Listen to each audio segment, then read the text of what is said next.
I'm Cass. I'm Rachel, and you're listening to The Appliance Girls.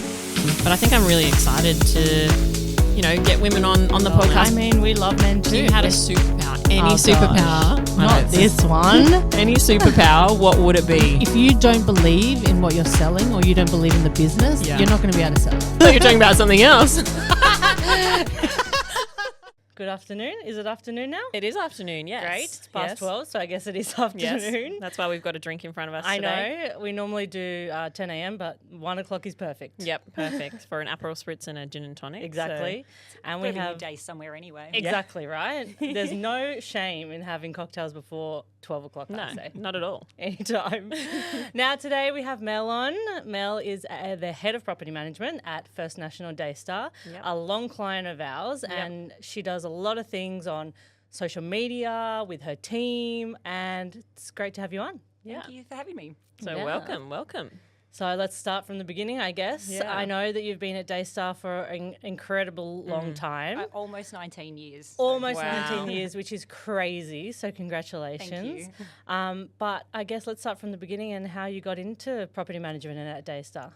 So I started off basically straight out of high school. I did my school work experience at one of my competitors' offices. Oh, great. And I went there thinking I was going to be a salesperson. Yeah. And I knew I had an interest in it. And I got to the office, and I feel like the property managers actually took me under their wing more than the salespeople did, which is typical of being a work experience kid at a workplace anyway. I just straight away thought property management just seemed more interesting. There's a lot more to it than sales. Sure. And from there onwards, I basically decided I didn't even want to be at school anymore anyway. Yeah. And started looking for a traineeship. Nice. I ended up finishing year 12 anyway, but I went straight into a traineeship at Daystar. It's also an area I already knew because I grew up in the area as well. Yep. And so started as a trainee, property officer, property manager, senior property manager, and now head of property management, and I'm also the business development manager. Awesome. that's So good. you've literally worked in every field of property Yeah. management. Property management. A lot of people usually start on, say, reception Yeah. or, they might do a bit of sales admin or something on the side. I've actually only ever done property management. Yeah. But everything you can think of in it. So Yeah. And I guess with the sales side of it, like, I think I'd be the same. Like sales, it's so competitive. It's very like, every man for themselves. Whereas property management, you guys kind of have a team that you've built and you kind of bounce off each other and work together. Yeah, and I think there's just so much more to property management. Like, when you think of sales, it's like you do a market appraisal, you list a property, you sell a property, you're done. Yeah. Property management, well, there's the marketing side of thing, which is effectively what sales is doing, but there's also selling your service and trying to get the listings like a BDM does. Yeah. But then accounts, admin, leasing, arrears, repairs. Yeah. Like there's just so many different aspects to it that just make it a lot more interesting in my opinion. And I for think sure. it's you get to build relationships, I feel like, in property Well, management. they're more long term. Like Yeah. in sales, don't get me wrong, a good salesperson will maintain relationships Yeah. for a very long time. That's how Yeah. they get repeat business again in Yeah. the future. But for property management, well, some of my clients have been my clients my entire career. Yeah. A sales listing, by the time it goes online, sells and settles, sometimes you're only talking about maybe a 6 week to 3 month period. Yeah. There's not many salespeople who would say they've had the same client over and over and over again for a 19-year period. Yeah. 100%. And I think that's obviously a testament to the kind of property manager you've been, is that your clients have stuck around for 18, 19 years of your career, which is incredible. No, thank you. And I feel like with real estate and everything, there is such a high turnaround in staff in property management especially. But I feel like with your team, you kind of build more than just kind of like an employee-employee relationship. Do you know what I mean? Like We do. We all are very... I don't like it when companies say, "Oh, we're a family. We're like a family." I don't like that. I feel like that sounds a little bit toxic, but we're all friends, and I think that's quite important. And obviously, friends can have their little disputes, but but I think that we all get on very, very well. Yeah. And the way that we've got the structure of our business is we've got our 4 property managers. They're doing their own property portfolios, and then the other people in the property management department have their own tasks. We don't necessarily have to work together all the time. We can collaborate, but we're all sort of just like running our own race for our own portfolio, for our own jobs. Yeah. And so it means that, you can work as a team when you need to, but you can predominantly work separately. And I think that might be a bit of a secret to success, but not having to deal with other people all the time and try to communicate with multiple other people in one team when you can just kind of do your own thing and still be successful. Yeah, for sure.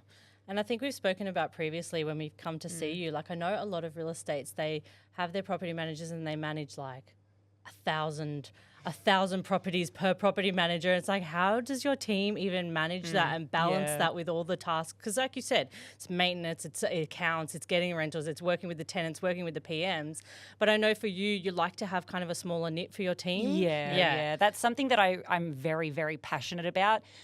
Most real estate agencies are run by sales-based principles, and my agency is no different. However, my job is kind of managing the property management team, and the sales team kind of stick their own, even though that's our boss as well. And so each of my property managers are on about 150 properties or less, and that's intentional because I think work-life balance is really important. I mean, I don't know if I've always applied that to myself, but I think it's like people keep leaving the industry. They feel like they can't go home and switch off their phone. They feel like they can't go home and not check their emails because the clients expect immediate service a lot of the time. And I can understand when we're talking about like an emergency repair, like I get it. You want to hear from someone straight away, but at the end of the day, we don't get paid to be 24/7. And so if people want to get quick turnaround times, they can't be managing too many properties. So to get a quick return phone call or a quick return email, which is something we know that not all property managers do, and it's because they're looking after too many properties. You've got to keep it low so they can actually handle that workload. And we've spoken about it before, the stress of a property manager. Like, I don't know how you guys do it when you're dealing with landlords, but then you're dealing with tenants and you're sort of that in between. Like I think it's a stressful job. So I think the way that you guys are managing it in terms of lowering the amount of properties they're looking after, but then means you can execute your service, which is obviously what you're doing, and you're showcasing with what you show on your social media, which is really good. Well, and it's about managing expectations, but you need to have time to manage those expectations, right? And because it might be 150 properties, but that's 300 people. Like, you know, you've got 150 landlords, 150 tenants. Then you've got the change of tenancies. So let's say we're trying to manage 400 people a year maybe, because you've got the people moving in and moving out. And like if you want to give time to everyone, you can't be going too far beyond that. And, you know, there's even other real estates that would be doing less than that as well. But this is where things like tech comes in. Like, how can tech support us to be able to give the service and the personalised service that people are after, but not take away, like not be so automated that there's no people available sort of thing. No relationship and no talking to an actual human being. And because like building rapport is like such a huge part of it. I think a lot of people think property management's like about, you know, admin and, you know, just doing an inspection, but actually it's more about managing relationships with people. You know, it's going to be harder to do things like get money from a landlord to do some maintenance if they don't like you and if they don't like your tenants. If they don't trust you, they're not going to trust you to go spend their money on their behalf. If you need to do a bond claim from a tenant, well, they're less likely to be reasonable about negotiating if they don't like you. You know, something and like there's a lot of, I feel like, us versus them mentality in property management when it comes from tenants to landlords or agents. And it's like, well, we have to make sure that each party likes us and try and keep things still business though, because you put too much emotion in it, it's hard to do our job. But if you take too much emotion out, like no one's going to like you, no one's going to want to work with you. It's going to make it really hard to negotiate those sort of difficult situations because at the end of the day, we are talking about the roof over someone's head from the tenant's perspective. And from a landlord's perspective, sometimes they have a sentimental attachment to their property, but also we're dealing with their most valuable assets. So we're talking about their money. And so I think that there's just so much opportunity for people to really want to argue about things that are very deeply personal and emotional. So we've got to be mindful of that. And when you're being pulled each and every direction, there's no way you can possibly take the psychology of all of that into consideration. And I think being that middleman, like you said, it's so hard because you've got to treat tenants a different way to the landlords because, like you said, they're totally different. You know, things they've got their own lives. Exactly. Like, you know, we never know what's the straw that's going to break the camel's back. Like we know what's going on in our lives and we leave it at the door when we come to work. But we don't know when we call a owner and ask them for money, we don't know if they've just had a death in the family. Like when we call our tenants and say, hey, pay your rent or whatever it might be, we're taking your bond or you didn't leave a property clean enough. Like we don't know what's going on in their life, especially if they're moving house. Like, that's a really stressful situation anyway. They've probably just outlaid a lot of money. They've, it's just stressful in general having to move house, like, and having to pack a whole house up. Like, we're, taking into consideration all the crap that everyone else is going through and trying to be mindful of that whilst also still, because a lot of the time we've just got to be assertive and, that it involves being quite direct and being like, hey, we're not happy with the way you left that property, but how do we deliver that in such a way that we're not going to have an argument? Yeah, exactly right. Yeah. And I feel like that's the hardest thing sometimes is that de-escalation when you've got, an unhappy tenant or an unhappy landlord. Even with us in here, it's like we've got an unhappy property manager or an unhappy tenant. It's so hard to find that way to de-escalate the situation because it's much easier if you know the person personally to be able to I know how to deal with their personality and their traits, but when it's someone you're not really that in contact with a lot, it's hard to determine what mood they're in, who they are as a person, kind of what way to speak to them, because people have different personalities and different ways of communicating, so it's so hard, it's like a love language. And even for you guys, like, I also feel like I'm trying to imagine if you're dealing with an unhappy client, it's like,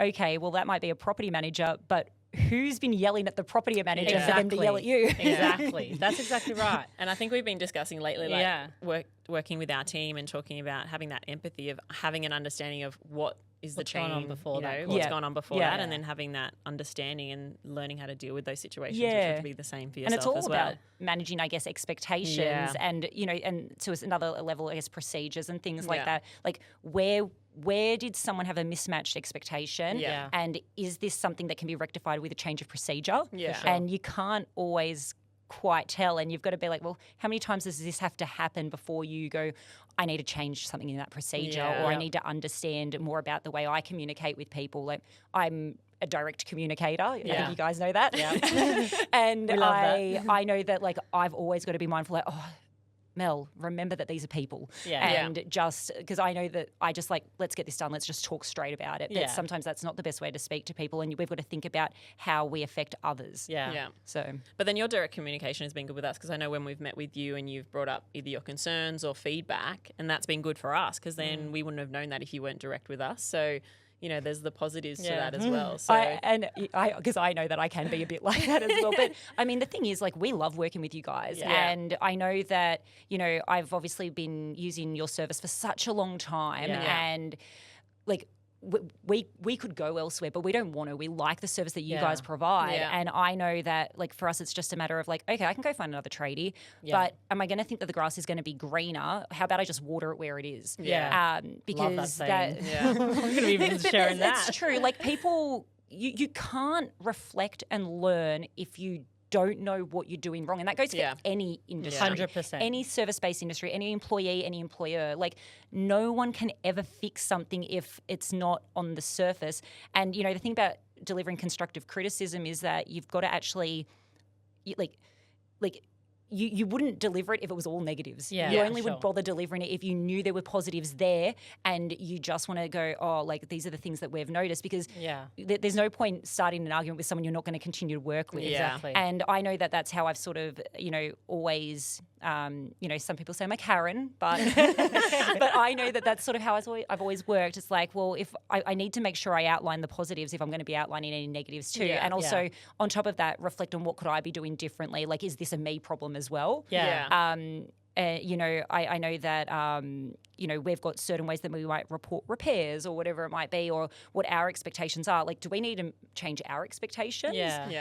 Because the truth is sometimes the Karen's the problem. No, but seriously though, even like, as you said, we've been talking about empathy so much, and it's so true, because we're sitting there all day on the phones and everything. It's like, you've got an unhappy customer on the phone, but what are they going through? They don't have an oven. They can't cook. Well, how would you feel if that happened to you? Like, it's very quick to be like, oh, that customer was so hard to deal with and blah, blah, blah. But how would you be if you were talking to someone? And do they have 5 kids at home? And is, one of them a picky eater? Exactly right. And it's they only so want chicken hard. nuggets. Exhibit A, my son is purely chicken nuggets.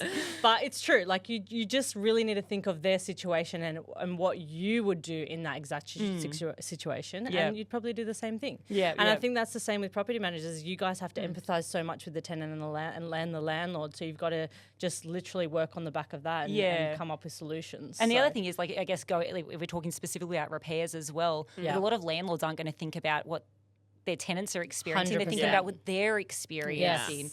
And a funny little story for you guys is I can actually remember one of our clients, being slow at it was actually to do a hot water system, but they were being slow to replace a hot water system. We're like, this is an urgent repair. It needs to happen quickly. And they were just like, no, like, we'll get to it. And I was like, okay, so what time should I send the tenant to shower at your place? And I was like confirming their address on the phone. That's good. And they're like, what do you mean? Why are you confirming my address? I'm like, well, if you're not going to fix their hot water system, they need to shower. So what time can I send them to your place?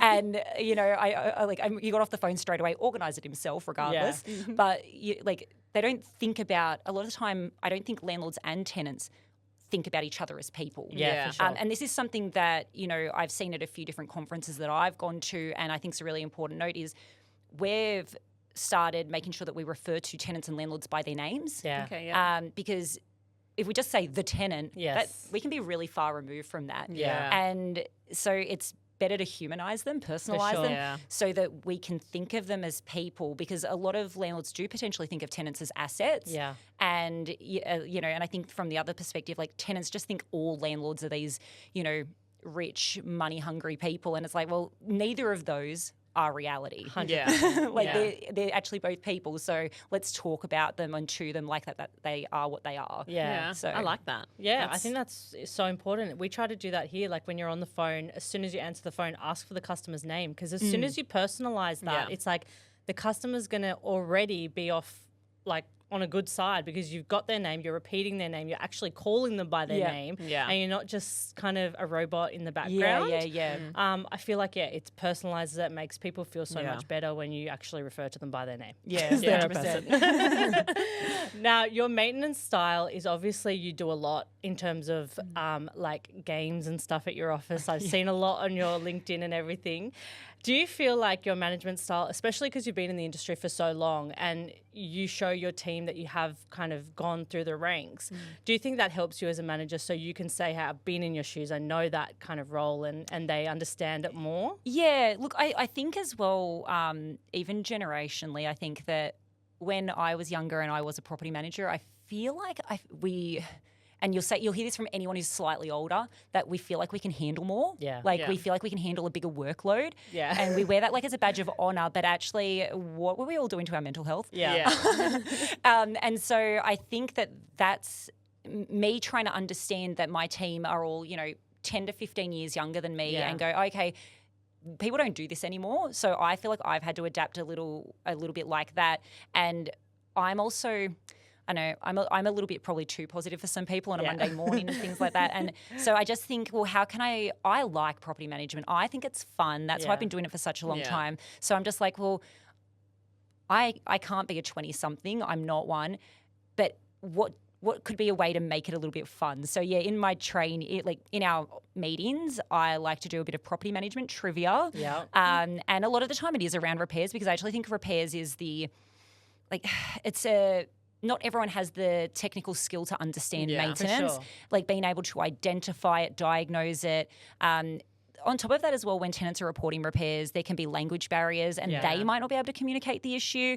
And so, I like to play a little bit of trivia and games around that. I think the last one we did, I printed out a bunch of repairs and people had to spot them and find them and even just price them up because we need to sort of understand what kind of pricing is going to get charged so that we can get landlords to potentially approve the jobs quicker so that our tenants are happier and our tradies don't hate us. Yeah, exactly. Tradies don't want to have to be going out for quotations. That's not it's got to get, absorbed somewhere, and it's probably going to be in the price, and then the owner's not going to be happy with the price if, they're charging for free quote, not handing out free quotes. So we try to think okay, well, how can we make this a quick outcome for tenants? How can we just have an answer for the owner right where on the phone? And how can we make the tradies like it better? We play a few games around that kind of thing. Sometimes it'll be about rent arrears or sometimes it'll be terminations. But we do a few different themed trivias. And on top of that, I think trying to help the team achieve personal goals. And I'm not sure if they always see that's what I'm indirectly trying to do.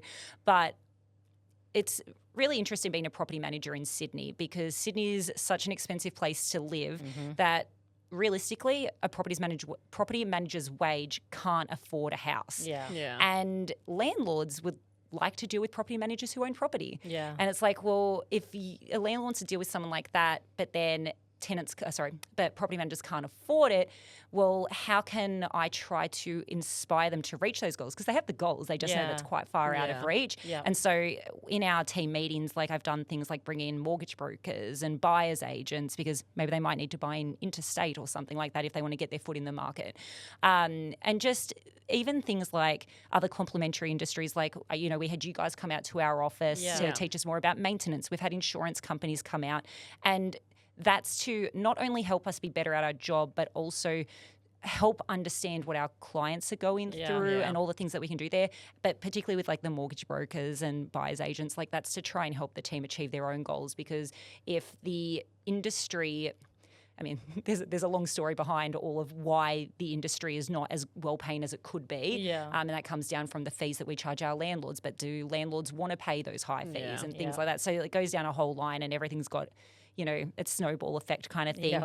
But we just obviously, I'd like to see my team achieve goals, and I just really want to try figure out how to make them get there. That's the thing that I feel quite passionately about that too. And I love how you're thinking out of the box. I feel, you can tell me if this is true or not, but not a lot of property managers, leaders are actually doing that in their offices. I guess I don't know. I'll be honest, I don't even know where I got the idea from. So I'd like to say, I got that from another real estate agent, but I don't know where I got that idea from. I've never heard of anyone doing it, so I think you're the first one, Mel. So kudos. But I think it's your passion. You can see your passion come out even when you're talking now for property management, and I think that shows in how you're leading your team. So and that's good. What's interesting now, I guess if I did have to think about it, I think I've also got, I'm interested in investing. And I don't know if,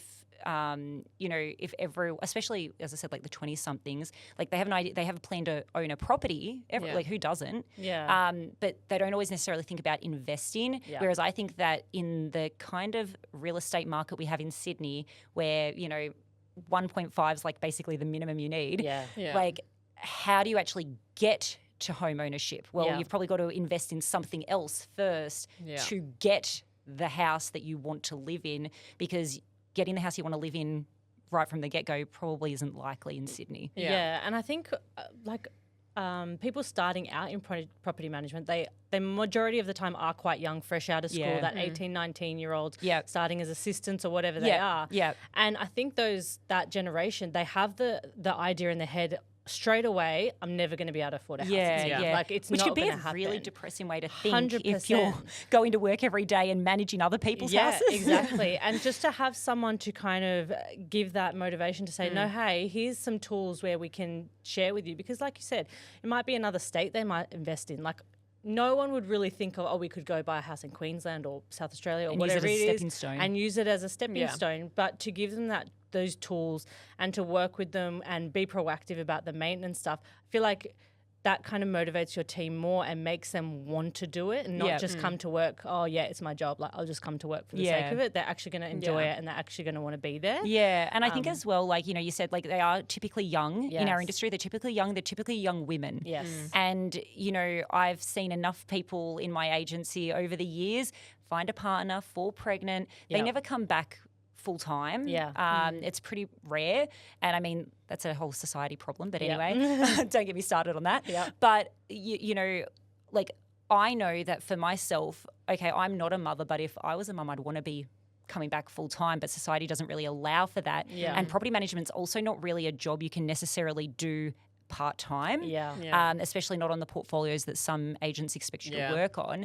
And so it's how do we get women back into property management, and how do we even get more men into property management? If people have concerns about the standard and service levels of property managers, let's have a look at why that might be. You get a 18, 19-year-old starting in the industry, they're just starting to learn. They're potentially being overworked from the get-go. And then, halfway down, that, let's say 5 to 10 years later, they might get married, they might have that child.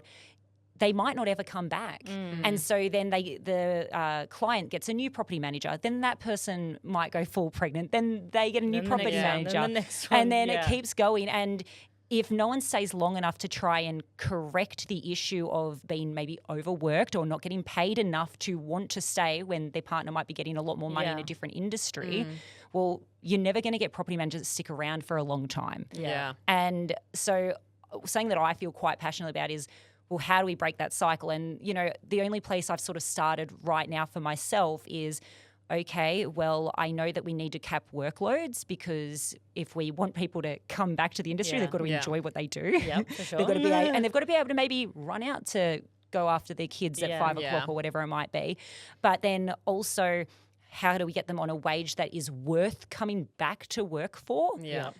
Because the wages probably, well, definitely don't support the work that goes with it. Yeah. And how do we make jobs where people could potentially be that part-time parent if they wanted to? Yeah. Because that goes to say as well, getting men into the industry. And I think it's assumed that property management is just admin. People don't realise the technical skills that go into it. And I'm going to say as a woman that I know these technical skills just fine. Yep. But a lot of men might not realise how much they should know about maintenance and the technical skills of we go out and do inspection, or I should say maybe practical skills, but going out on site and being able to look at a repair and diagnose a repair. Yeah. I feel like there's a lot of aspects where it could actually work out really well for an ex-tradie who can't be on the tools anymore as long as they're good with their organisation, because that's something that's very important. You still have to be good at admin, but it's not purely an admin role. Yeah. I'd love to see more men getting into the industry, but it's also very important that they understand how to be organised and everything like that. Yeah. And I think that's something that's assumed is a female trait. But actually we know plenty of successful men who are capable of this, and I'd like to see a little bit more of it. So how do we get them in there? Well, we need to make it a well enough paying job that they can as well. Yeah. And I think it's clearing that misconception, like you said, that it's like a female role. Reception, that's more a female-dominated kind of role. Property management, it's very female-dominated. And there's that misconception that it's admin and it's multitasking, so that we'll leave that to the women. It's well, guys. Well, I can do what any guy can do. Exactly. I can go out as a tradie and do carpentry and technical I think things. I shock a few people when, I'll be on the phone to, say, a client, like a landlord, and they're like, oh, but what's the actual repair? And then I explain it, and I can say, look, it's going to be one of three things. It's, let's go to like an oven or something. It's going to be an element. It's going to be a thermostat. It could be the electricity supply, blah, blah, blah. And I think people get a bit surprised when they're like, oh, 100%. I hear a woman saying that. Like, I can do the same things. Yeah. I can't tell you how many times, I've been on the phone in here and I'll be talking to someone and they'll physically ask to speak to a man, or a technician, and I'm like, I know all the details. Yeah. I'll tell you. You don't need to speak with them. I'm good. Yeah. But I think being proactive about that, your landlords would think you're like a star, because you're straight away going to them with the information. They don't have to come back and forth. Oh, what's this? Why do I have to do this? How much is this? And all that kind of stuff. It saves the back and forth. Yeah, well, I think that's something that landlords do get frustrated with is, you can be a conduit for information. A tenant can say, I've got an issue with this, and we can just forward an email to an owner. Yeah. But sometimes the tenant's not reported it correctly. Yep. So we should be able to understand what the tenant's actually reported so that we can semi-diagnose it. We're not trades, but we should be able to know enough about it that we can at least go back to the owner with, we think it's going to be one of these few things. We think it's going to cost approximately this. Yeah. If it's going to be any different to that, we'll come back to you with a quote. Yeah. And that speeds up the process as 100%. Well, just being able to do that. And that helps you with your relationship with your trades as well, because you're not just sending them work orders saying oven. Okay, what's wrong? You want to replace, repair? And you're actually sending a detailed description of what's wrong with it. And then the trade on the other hand oven's can go, turning on, but the power, it's not heating or something. Exactly right. And that will save the money, save the landlord money in the long run as well, because you're actually, troubleshooting with the tenant. It might just be the power point's turned off, or you need to set the isolator switch on the splashback. I think a lot of people don't realise that switch exists. So I didn't know that existed until we moved into our new house. I was like, there's a switch there? Switch for our cooktop. And you know what? Same thing. I don't know when I learned that existed, but I didn't didn't learn it when I was a trainee. I learned it somewhere along the line that, isolator switches exist. That's what the extra switch is on the PowerPoint. That baffled me. I was like, I had no idea. But even Who turned it off? Exactly. You're one of the kids probably. But you've just saved your landlord $120 call-out fee right? or whatever it is. And it's like, boom, there's money in their pocket that they... And half the time you don't even have to call the owner to tell them. You just, I've definitely done this. A tenant said, it's not working. And it's like, there's no power to the oven. And I look at a photo from like a routine inspection. I'm like, okay, you've got a PowerPoint. I can see it. There's a switch in the middle. You just got to switch it. That's probably all it is. Yeah. Or like even just the timer. Just turn the timer on. It'll turn on. Yeah. That's another big one actually. The timer. Huge one, the timer. And it's so easy to fix. But it's hard as well. They need to stop inventing that feature. I know. Get rid of it. Just let the oven work without the timer. I don't even use the timer most of the time. So it's like, why is this here? Yeah. I've got one of those ovens. But then you're also saving the tenant too, because sometimes if it's tenant misuse, they might send the call invoice out to to the them, tenant. and it's like, well, no, I didn't know. How would I know? Yeah. It's that. Then you've kind of got them on the bad side. You've ruined that relationship a little bit. It's like, I got to get them back. Yeah, you know? And you're exactly right though. Like a tenant's going to like their property manager better when we can have cheap and quick outcomes for them as well. Tenant's more likely to stay in a property longer when they're having a good experience. Yeah. If the tenant is in the property for longer, the owner's saving money. Like it just, they all knock onto each other. Yeah. Now you're quite proactive on social media, so on LinkedIn and Instagram, and I think that's where we see a lot of your content. Are you there? Do you feel like you put that content out to educate other property managers? It's more to property managers, but I feel like it's more for landlords and then to a lesser extent tenants. Yeah. The reasoning behind that is we have Google. Yeah. Right. Yeah. We're Facebook. Where do people get their information about what their rights and obligations are? And you jump onto any social media platform and look at stuff about property managers, there's a lot of hate. Yeah. And the reason there's a lot of hate is because there's a lot of misinformation. There's also, some pretty crappy property managers who are rude and not very good at their job. Yeah. But there's plenty of really good quality ones out there. Yeah. It's just that when they have to assert themselves to say things like, you need to clean the property or, you need to pay for this maintenance, when they have to, be assertive like that, if they don't understand the client, if they don't understand what their rights and obligations are, they often think that we're wrong. Yeah. And we could be 100% correct. We can know that we are right and know that we are following legislation to a T. But if they are getting their information from an outside source that is less educated, well, that's a problem. Yeah. And it's going to make our jobs harder. So for me, on social media, whether it be, LinkedIn, Instagram or whatever, I try to do education first. Yeah. Like, obviously, I'm going to do a bit of the humble brag about, I leased this property in 1 week and stuff like that. And I share a little bit of behind the scenes and things like that. But I'm just really big on education because and I feel like I probably do most of my content on things like how to get a property leased for a good rent price and how to make this happen quickly and what features tenants want and things like that.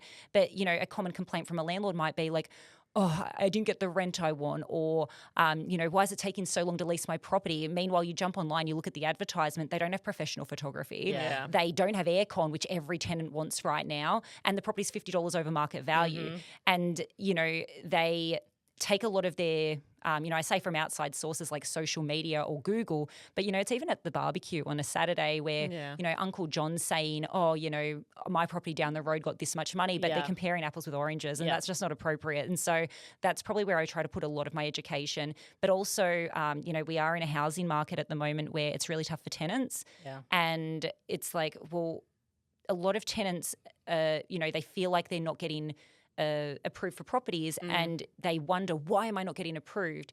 And sometimes it's simply because there's just multiple applications. There's nothing wrong with the application. Yeah. Sometimes it's, because they've missed really quality information in their application. And it's like, well, how can I help them to get approved for properties? How can I help owners to lease their properties to good quality tenants? And it's just throw the education out there and then, if they want more, they can come to me sort of thing. But I want to get rid of all the misinformation on the internet. So can I just swamp it with the right stuff? Yeah. Because I think, I don't think there's that many property managers out there that are sort of marketing this. I see it as you're marketing yourself in a way that you're educating people. So people go, well, I need my property leased. I'm going to go to Mel because I can see exactly what she's doing and she's giving me the right advice. And I think that's a really great way to market yourself and market your business. And I think it's successful. Correct. There's plenty of sales agents are on social media. Exactly, yeah. And I mean, they don't all use it effectively. Yeah. We want to hear that you sold a property, but we don't need to hear only that. Yeah. But yeah, like I do know of quite a few property managers who are on there, but I don't think it's common. Yeah. I think it's more that the people who I sort of mix in, the property managers that I meet at conferences, the people I get talking to, they are doing things like that. And I guess maybe we feed off each other a little bit because there's so many great property managers. It's just that, they're not necessarily the most obvious choice. And it's probably because a lot of the time they charge a little bit more because they're so good. And so they're not the ones with the giant portfolio numbers. They're the smaller, more boutique agencies. Yeah. And even if they do run under a franchise, they might just be a little bit smaller and not as well known because if people choose their property manager based on cheap fees, well, they're not going to get the best property manager. Yeah. And even the educational and the legislation videos you do and stuff, it's like legislation is something that it's not exciting. Yeah. It's like I'm going to Google it and there's going to be a whole thing I'm going to have to read and I'm still not going to understand it. Yeah. Whereas when you watch a video, it's the same with recipes. We spoke about it the other day. As soon as you see a video on it, it's like I understand that and I can do that. But when you're reading it, it's very hard for it to just register in your brain. Even I have that problem, because we've got a new legislation change happening soon. Yeah. I was just reading through it the other day because I had to do a little panel talk on it for First National. Yeah. And I was reading through it and I was like, okay, let me just think for a second. So they mean that this is what's going to be the law? Yeah. And, I'm trying to interpret it myself and then try and teach on it. But it's true. Like, it's hard to read. Like, give me TikTok any day. 100%. If I've got it on TikTok, I'll understand it and it'll be etched in my brain forever. Yeah, give me snippets so I can just absorb it. Can you just send me a short of that legislation? That's all I need, just a short, please. Yeah, that's what they need to start releasing now. Instead of the whole document, it's just like the government needs to start doing that, honestly. They do. Why don't they? Like, get with the times, guys. Yeah. Because it has changed so much, the industry with social media and with, like you said, tech changes and everything.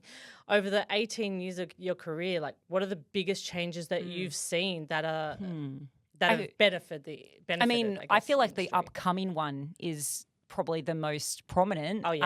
Which is that they're abolishing no grounds evictions. Oh. And so you're not going to be able to do end of fixed term terminations either. And, a lot of owners will ask for, can we just do a 6-month lease, see how the tenant goes, because they think that they can put an end to a tenancy if they're just not satisfied. Yeah. And I mean, this is exactly why the legislation exists, because of landlords potentially terminating tenants for no good reason. Yeah. So they're abolishing those kind of evictions. So now there's going to be prescribed reasons, which is the property might be going on the market for sale. Yeah. They might be renovating, they might be moving in. It's not clear yet when this legislation's starting, and it's not clear on if we're going to have to be proving this up front or if it's just going to be that's the prescribed reason we're ending the tenancy, and because you can get fined if you're going to breach it, right? Yeah. There's going to be other laws about if you kick a tenant out, let's just say you plan to sell it, you kick the tenant out, you put it on the market. If it doesn't sell and you want to put it back on the market for lease, there's actually going to be a sort of a period where you're not allowed to put it on the market for. So it's going to have I think it's called an exclusion period. And I can't remember exactly what that length of time is yet, but there's going to be exclusion periods for renovations as well and things like that. So I think that'll be something that's quite interesting, and it's probably probably the biggest change that I've seen. And I mean, this is just an amendment to the 2010 Residential Tenancies Act. But when I first started this job, I was working on the 1987 Residential Tenancies Act. And I feel like this is far more prominent than when we changed acts. Yeah. So I don't know. It'll be interesting to see it in practice. I think that it sounds scarier than it is. But the truth is, I think most agents, most landlords are terminating tenancies for legitimate reasons. Yeah. But I think there's a lot of tenants who think they're being terminated for illegitimate reasons. For sure. Yeah. And I think that's something like we're going to start to see it. But like, have I ever had a landlord ask me, can you terminate a tenancy? I just don't like them. Yeah. 100% I have, but I've gone back to them and said, no, you can't. That's retaliation. And once they calm down, they're like, okay. Yeah. That's something that's really important for a property manager to be doing though as well. Yeah. Like if tenants think they're being terminated because owners just don't like them, and maybe that is happening. Yeah. But the property manager should be educating the clients, and that's where once again there's this misinformation. Like as property managers, we need to be assertive. We need to be able to just say that's not the law. Yeah. This is the law, and this is what we have to do. Let's abide by it. Yeah. Because the laws right now, some people think they're unfair. But it's not that they're unfair, it's that they're just not monitored. Yeah. And if someone was monitoring it correctly and every single landlord, every single agent, every single tenant was abiding by the laws, there'd be no disputes because they'd be abiding. Well, actually, sorry, there'd still probably be disputes because still people who don't like what they're being told. Yeah. But at least you can go, here's the legislation, it's right Yeah. there. Yeah. But the thing is, the reason they're making it stricter is for the people who don't abide. Yeah. Yeah. And it's like, well, how about we just monitor it? But anyway. And I think it comes back to again before, like making the landlord think of the tenant as people. Like Yeah. they've just moved into this property. 6 months is not a long time. No, like, no. You Yeah. probably wouldn't have even unpacked all your boxes in 6 months. And it's like, oh yeah, we'll just try them out. It's no good. See you later. Yeah, like, yeah. It's just thinking of them as people and being Yeah. like, okay, they've moved their whole life into this house.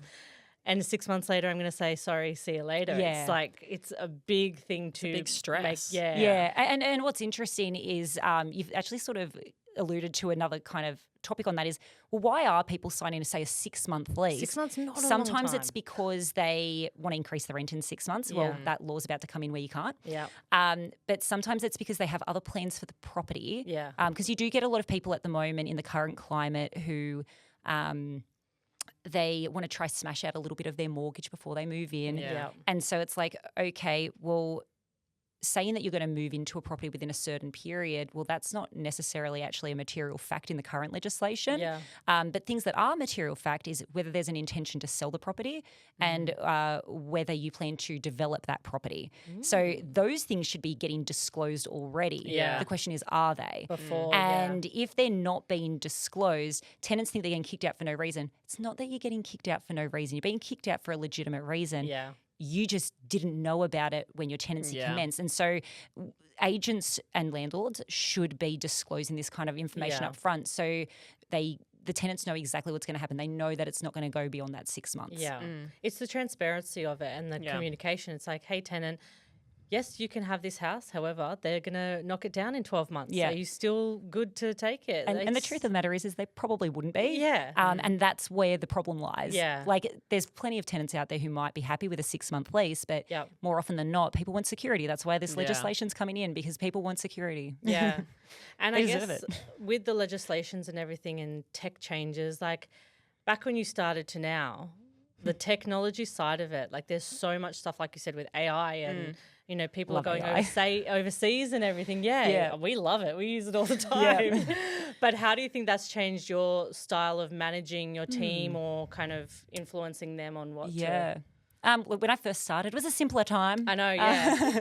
And it's funny, on the way here, I was talking to my colleague about, because my colleague did work experience with me a bit over a decade ago, and now they work with me. And we were talking about how we used to do inspections, and we used to just scribble it down on a notepad, and we'd take photos with a digital camera. We'd come back to the office, type it up on a Word doc. And, if we think about all the different kind of softwares that have come in, like how much easier is it to do this on your phone now? Yeah. Like, and you don't have to retype it when you get back to the office. Like, so it saves a lot of time in certain aspects. The way we do arrears, it's automated now. I used to have to manually call up and then eventually we could text, but it wasn't automatic. Yeah. But now we can automate that kind of thing. Mind you, a lot of tenants probably don't like the automated system of that. So there's ways that it can save time. Yeah.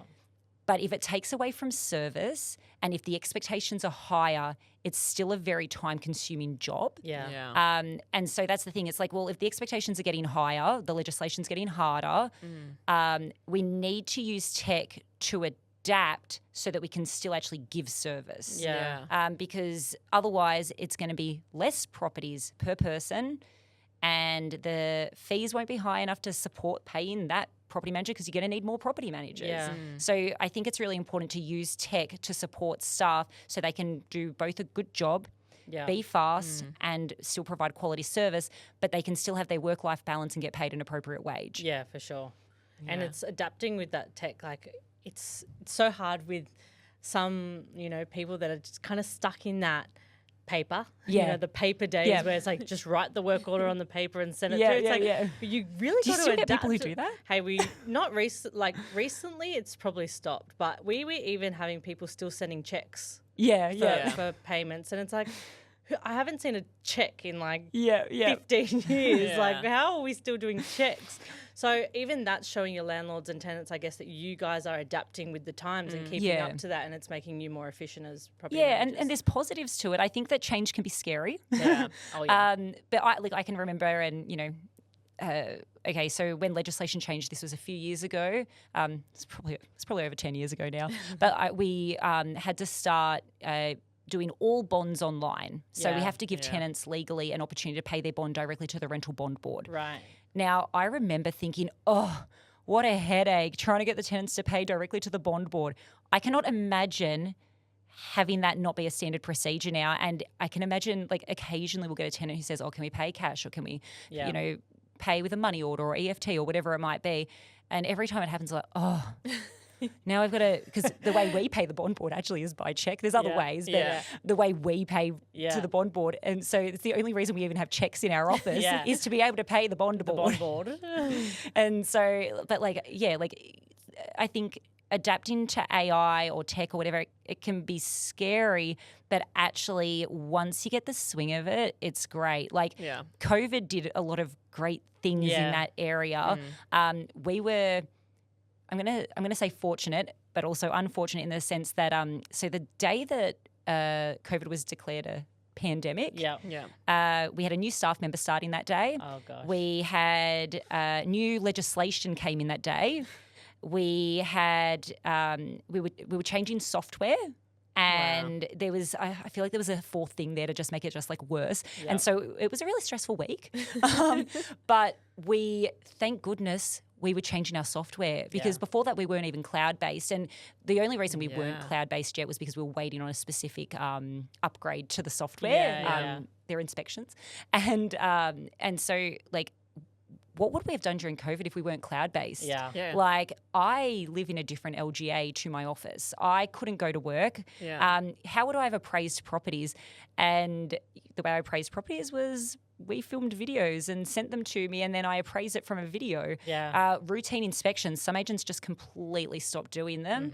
Well, we did videos. Now, I don't love that as a solution now, because now that we're allowed to access properties again, I think that I think being able to have the agent go to the property and view the property, I think is very, very important. But there are some agents out there who only rely on tenant inspections. So the tenants do the inspection and send it back to the agent.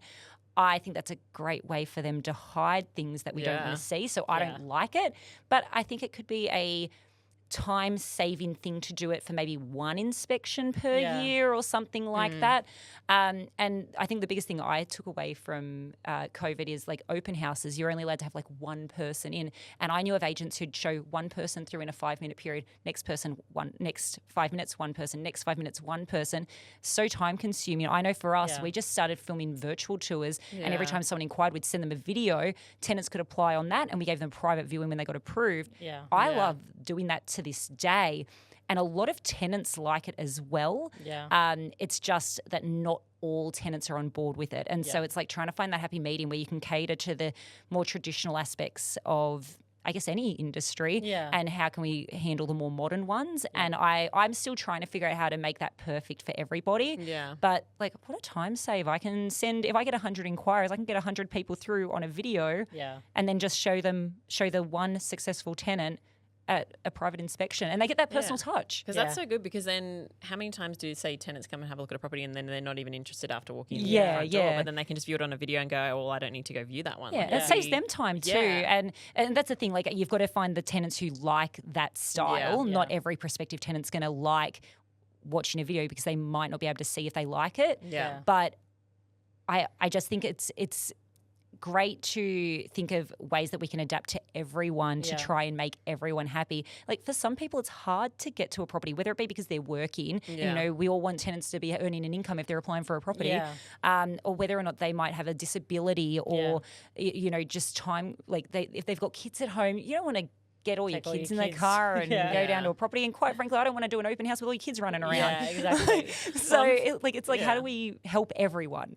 Well, I'm sure with technology, there'll be a time where they'll put the 3D glasses on and you just and walk you through just the walk house. through. I'm sure that's already out. Oh, is it? Yeah, I know of a real estate trainer who did that pre-COVID. Okay. And that's cool. I always thought it was really, really cool. I never adapted it myself, but I always thought that was really cool. Yeah, the 3D goggles. So people would come to the office, put the goggles on and just watch the video. But I think that comes down to the marketing of it as well. Like that video is adding to the marketing and the experience, because as soon as I go online when we were looking for a house, if there's one picture on there, I'm not even bothering looking at it. I need like a picture of every room, a floor plan, and then I'll consider it. I love a floor plan as well. I and love a floor plan. I think, oh my God, why are property managers not using floor plans? Or why are they, I purposely don't do too many photos because I actually obviously want to encourage people to come to the property as well. But, photos of the highlights and a good floor plan. And I think you guys probably would have seen this, but I love doing some videography, and everyone thinks that's a salesperson's thing. Like, watch out, I'm coming with the videography. But I love it, and like, it's not for every property, right? You're not going to go spend several hundred, maybe even $1,000 on a video for a 3-bedroom fibro shack. But videography for a wow factor property, why aren't we doing this? We see virtual staging, that's a big thing, and then you guys might have seen it on my social media as well. Like, I just do kind of little, I don't know, like snippy videos of like certain features of properties and everything, just like in an Instagram reel and things. And I add that to my advertisement. So if a tenant sees the photos, maybe I don't have anything else there, maybe I don't have a floor plan, maybe I don't have any videography, but they can click on the video, go to my Instagram and go, oh, at least I saw a little bit more about it, and now I'm more intrigued. And I mean, that I think that's beneficial for tenants, but also like for landlords. Well, I'm getting your property into a different realm, and not every property manager's on social media. And not every property manager's that creative with what they do. They just take it on their smartphone, and if they're not a good photographer and it's just on a smartphone, like how's that going to sell your property or lease your property? And you've got to make it enticing enough for that tenant want to actually, like you said, come to the inspection and see it. And especially when it's one that maybe the rental's higher than some others. Like it can help achieve higher $1,000 or higher whatever rents. it is. It definitely can, because we're emotional people, right? Like when I'm sure we've all looked at a rental, just a house advertisement and gone, oh, I love this house. And it's like, it probably isn't even that practical a house, but we love it. And you think that's cute. You can imagine yourself living there, and you can imagine sitting on the balcony with a wine or whatever it might be. And like I think this might be more so for like if you're looking for a property to own. But because a lot of tenants are probably looking more for practicality. But a lot of home ownership is about emotional buys as well. And that's something that, tenants can still feel that way about a property, but they can't if we've only got a picture of a front door. Yeah, exactly. I think you're right. It is very emotional. Like you find a property you like and you literally picture your whole life there, and you're like, yeah, we're getting this. It's all good. Yep, we got it. And then you don't get it, and it's like, oh my gosh, my whole life is over. Like, because you imagined everything there, and it's just, it's hard. And it's funny that you say that, because even so in our office, so some real estates will have like leasing consultants and things. In our office, the property managers do leasing as well.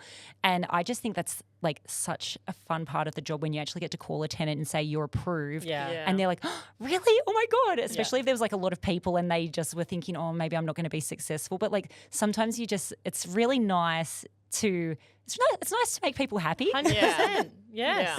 It's a good feeling. Rental applications are really hard. They're There's full so much information you have to put down. Honestly, it was harder than I've ever had to do in a lot of people life. say it's harder than getting a mortgage. Or there's more signatures on a lease agreement than getting a mortgage. And it's like true. The one we had to do is like your social media profiles, your interests, your hobbies. And I'm like, is this like a dating site that I'm applying for? You're like, check, what application am I filling like, out? We're matching you to the right home. Exactly. So technically it is a love match. Yeah, but with your property, not with your... But like it's true because like when you are like the applications are hard. Signing a lease, it's like there's a lot of information in there. And, you know, I guess a lot of tenants think like, it's more information than when you're signing a mortgage or whatever. Yeah. But when you're lending your maybe multi-million dollar asset to someone, you want to know that they're going to look after it. Yeah, for sure. And that's why we obviously seek so much information.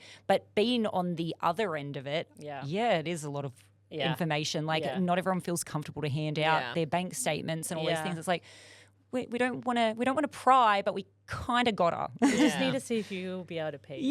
And that's right. Like we're just trying to make sure that you're going to look after this $1 million asset and that you can afford it and that we can have an amicable day at work. Yeah, exactly. Yeah. Well, let's talk about trades a little bit because you guys do deal with a lot of maintenance for all your properties and a lot of different trades, electricians, plumbers, you know, carpentry, all of the above. So how do you find that you've kind of found your tradies that you like to deal with? Because you've probably gone through a few, I guess, that maybe you've had... we're fired. that you've hired. I like to see references, and I don't mean, you know, I'm going to call up like it's an interview process, but like I find a lot of trades through social media. You know, I jump on Instagram specifically like cleaners and painters because I've definitely seen like varying standards of those kind of jobs.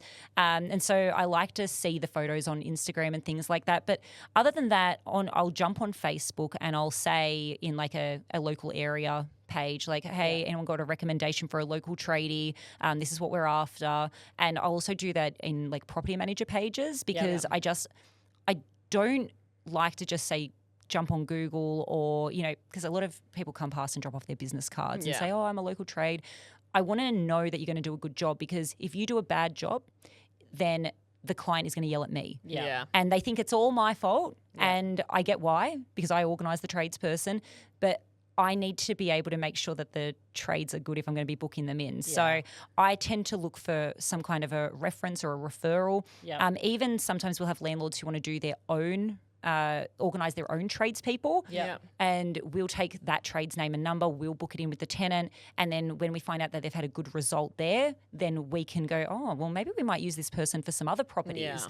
So I like that aspect of it as well. And even when we have used a trade for a job, we've got it automated in our software that an email will go out to the tenant just saying, hey, how was the quality of work? And a lot of tenants don't respond to it, but we expect the tenant to come back to us and say if there was a problem. One, so we can address it quickly, but two, so we can address it at all. And that's the most important thing, is asking for that feedback after, because if they were not great as a trade, do you really want to be sending them to other properties? And that's the thing, like if we're going to get in trouble of our landlord because the trade came back and they did a poor quality job or they didn't meet some expectation, we don't want to have that happen again and again and again with all different with all different landlords where they get angry with us. And so, and you know, go back to, that's when we might give some feedback to the tradesperson. And we would only do that if we thought that we were onto a good thing as well. So, you know, we've got like, our main trades have all worked with us for a long time. You know, we've worked with the appliance guys for a really long time. But our plumber, I think, has been probably about somewhere between 5 and 10 years. Our electrician since 1994. Wow. And then our handyman, I was 21 when he started working with us. So 16 years ago from our handyman as well. Wow. So, oh my gosh, that's incredible. Because when you build that trust in someone, because obviously you need to trust them because it's a reflection on you, the work that they're doing. So when you build that trust, that's, you know, and a lot of our landlords love those people as well. Like they're like, oh yeah, can we get that handyman out again? And you know, we know our handyman's really well priced. We know he does good quality work. And so why would we not keep him around? Exactly. Yeah. And I think it's hard as well because you've kind of, like we said, you're juggling the landlord and the tenant, and it's like the landlord kind of wants the best price and then the tenant just wants it done. It's like, how do you balance that between what you're looking for in a trade. Yeah. You've got to find someone that's reasonably priced, that's also able to do it ASAP, but then also has the best service possible. Yeah. It's hard to find that. But referral and word of mouth and social media is so powerful these days that you kind of have the tools to be able to do that. I really do like it for that, just being able to get it, as I said, whether or not it be from like a landlord's use that trade for their own property, or I've reached out to the different social media places I can look for it, just so that, we know that we can feel comfortable sending them out there, because there's always going to be a first job too. And so, we will tend to have a bit of an onboarding with new trades where we'll say to them, okay, well, this is how the process works in our agency. First of all, they need to know that they don't get paid the next day, because you can imagine how irritated a tradie is going to be if they think that they get paid cash on completion. And it's like, no. Well, actually, in a real estate, it might be end of month. And we do it a bit more often than that. But, that's a really important expectation to clear up right from the get-go. But then also explaining how quickly we expect them to call our tenants. When we expect jobs to be completed, in our software, we can put a date in that we expect to be completed by this date. And, when they go out to, say, do a quote for us because the first time we'll always do quotes. Can't go just sending out people for jobs we know nothing about them yet. But we'll start off with getting quotes, and when we see the pricing, we can sort of say, oh, wow, that's expensive, or oh wow, that's really reasonably priced. It's sort of on par with what I was thinking, or cheaper than what I was thinking. And then we finally get to see the results of the job, and then we can kind of put all of that together. Did they meet?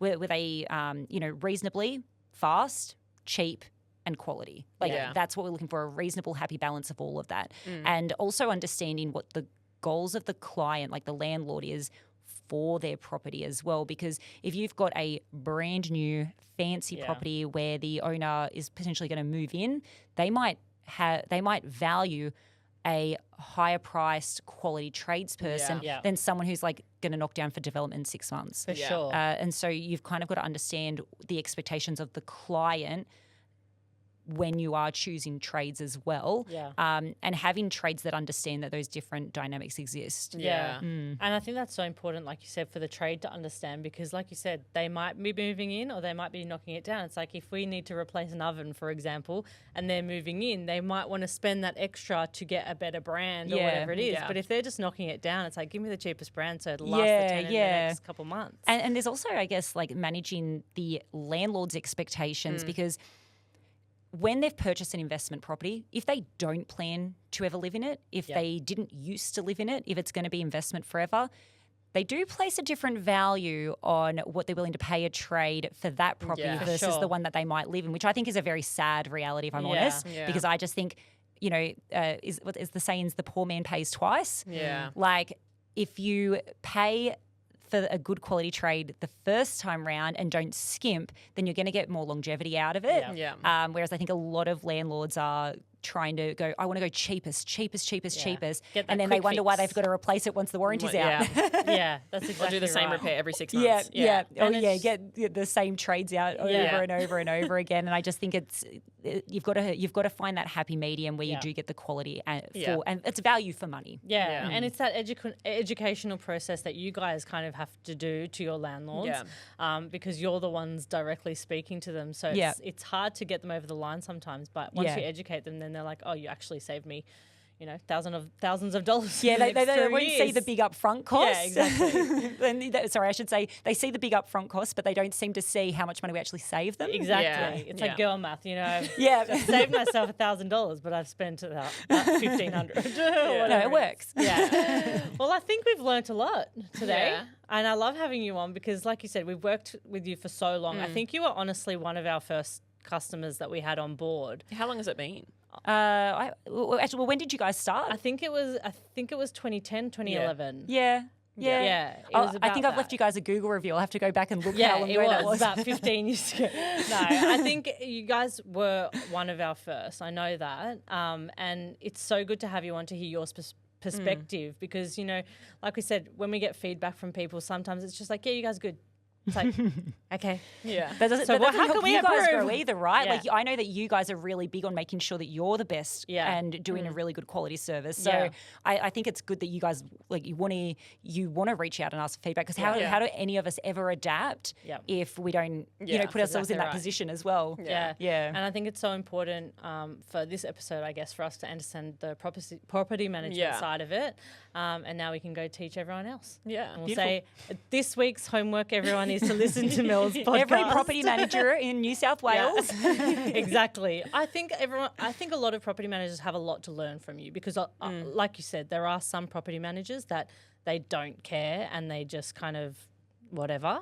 But I think they just like property managers, or that's generalizing, but some just think it's just looking after a property, there's landlord tenant, and then they're not open to all the other stuff that it encompasses. And I think that's what, like, I learned from your videos, and I'm not even in that industry, but it's, I'm learning about those different things that you're showing. Yeah. And I think there's lots to learn about how to market yourself as a property manager. Because I'm looking at it in that aspect because obviously we do marketing, and I think you're really successful at that because if I was a landlord looking for someone, I'd be like, well, I'd choose you because of the way that you're showing what you do. It's all about personal brand these days. People are focusing on that so much. And if you're not working on your personal brand, people aren't going to go to you because they don't know who you are as a person. They just see your picture on your website of... And I think as well, like you guys were saying about like, property managers, just kind of maybe doing the bare minimum or the basics. Like a lot of that I think as well comes down to how they're being trained. For sure. And I said before about how, we've got a lot of sales-based bosses in running property manity industries, but, salespeople don't know the first thing about property management, generally speaking. And so, if people and if their bosses aren't supporting them to go to conferences or to go to different kinds of training, where do they learn this? And those are the kind of offices that are probably starting with way too many properties on an individual's portfolio. They're the people who are overworked, but when do they ever get to train? When do they ever get to learn? When do they ever get to see what tech is available to them if their boss is not the kind of person who's following property management trends? So I think that like not everyone's so fortunate to have people to collaborate with or to learn from or to train with. And I know even for myself, I go to conferences, I go to training, but I've only ever worked in one agency. I've never sat in an office and seen how another agency works. So I've kind of got no choice but to reach out to other people and to, figure out what they're doing. And, most of the things that I'm doing, I've adapted and learnt from others. So there are some really good ones out there, but then there's also these people who just, is it that they're disinterested? Is it that they've just got no one to inspire them? And there's so many great property managers out there. It's just you've got to figure out who they are. And it's okay to like reach out to other offices. Like it's okay to reach out to people. I do it all the time. If I see I've seen like a really good advertisement online before, I'm like, oh, that's a great idea. I didn't even thought of that. And I've actually emailed a real estate agent to go, where'd you get that idea from? Like, and how much does this cost you? And what do you do? And, like, can I steal it? Because I think sometimes people are just too scared to ask because they just think, I don't know what they think, but they're enemies. Yeah, exactly. But actually, even like, on social media, like think of like when things trend, that's just people copying everyone else's ideas. 100%. Like particularly if you see an Instagram reel that has like a voiceover, you hear music, you see a voiceover, you just steal it and adapt it and make it your own. Like we can do that in every area. I love that. That's good. We normally end with a question. You should come up with it because I've done it the past few weeks. It's like a silly question sometimes.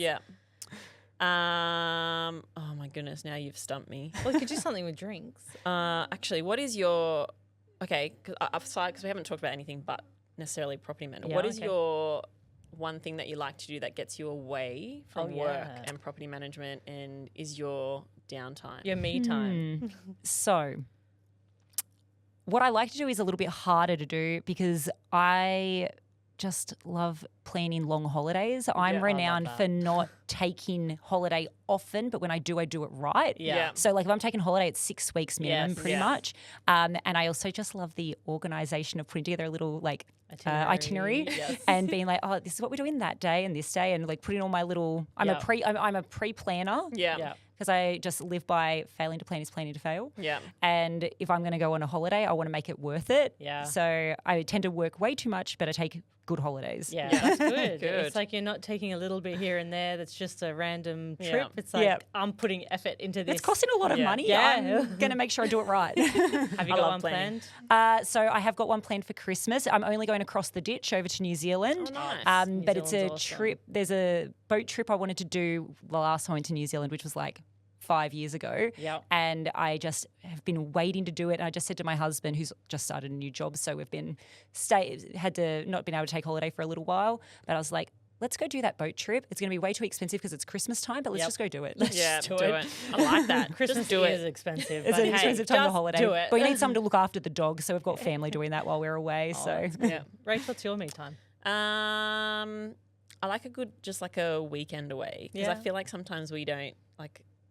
plan ahead and do holidays, but a nice little weekend away. I like. She has 4 kids, so it's Oh, a lot yeah. to That'd go be on a hard, yeah. big holiday. It's hard to manage, but That's like six airplane seats that you're going to have to yeah. accommodate when you go Yeah. overseas. I like Road a good trip weekend sounds away. easier. Yeah, without the kids though. It's a Oh, good yeah, weekend okay. away. you can just Yeah. ditch them sometimes. Yeah, exactly. We are ditching them next week to go to the Philippines, but that's okay. Yes, Oh, we are. beautiful. We're going back to the Philippines. Oh, Last time we yeah. saw you, we just Yes. got back from the Philippines. That's right. but we're going Yeah, back you're next saying week. you were going there next week. Yeah, Yeah. beautiful. Yeah. Yeah. What about you? I love a good bath just by myself, Yeah. reading a book or Glass of something. wine? Yeah, glass of wine. Love Yeah. a good glass of wine. And Nice. That's me. Cool. All right, well, thanks for coming on, Mel. No, Yeah, thank you for having me. And been we'll great. see you soon, I'm sure. Sure. Bye. Bye. Bye.